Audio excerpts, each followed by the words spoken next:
এটা হলো আমার মায়ের ছাদ বাগান। আমার মা একজন গাছপ্রেমী মানুষ। একবার তার চোখে যদি কোনো গাছ ভালো লেগে যায়, সেটা তার মনে পুরোপুরিভাবে গেঁথে যায়। যতক্ষণ সে গাছ লাগাতে না পারে, তার কিছুতেই শান্তি হয় না। এমন কোনো গাছ বোধহয় বাকি নেই যা এখানে লাগানো হয়নি। সেই দিন একটা ছবি পোস্ট করেছিলাম যে 2টা কুলা ভর্তি ফুল। ওগুলো তো কিছুই না।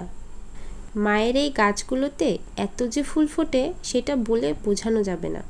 আর আমার মনে হয়, যেখানে ফুল ফোটে সেইখানে সৌন্দর্য আপনাতেই আসে। শুধু ফুল নয়, অনেকগুলো ফল গাছও আছে মার ছাদে। বেশ কিছু সবজি আছে লাগানো। আমি এই দিন ছাদে আসতে দেরি করে ফেলেছি, তাই তোমাদের সঙ্গে গাছ ভরা ফুল দেখাতে পারলাম না। মা আসলে ঠাকুর পুজো দেওয়ার জন্য সব ফুলগুলো তুলে নিয়ে গিয়েছিল অনেক সকালেই। আর একদিন সকাল সকাল এসে ছাদ ভরা ফুল গাছগুলো দেখাবো তোমাদের। রাম তুলসী গাছ আছে একটা, যে গাছটা অনেক বড়, ঠান্ডা কাশিতে অনেক উপকার দেয় আমাদের। একটা আবার ছোট বেল গাছও আছে।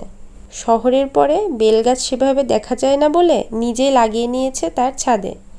আসলে এত গাছ আছে ছাদে যে একটা একটা করে দেখাতে গেলে অনেক সময় লেগে যাবে। আর একদিন চেষ্টা করব দেখানোর।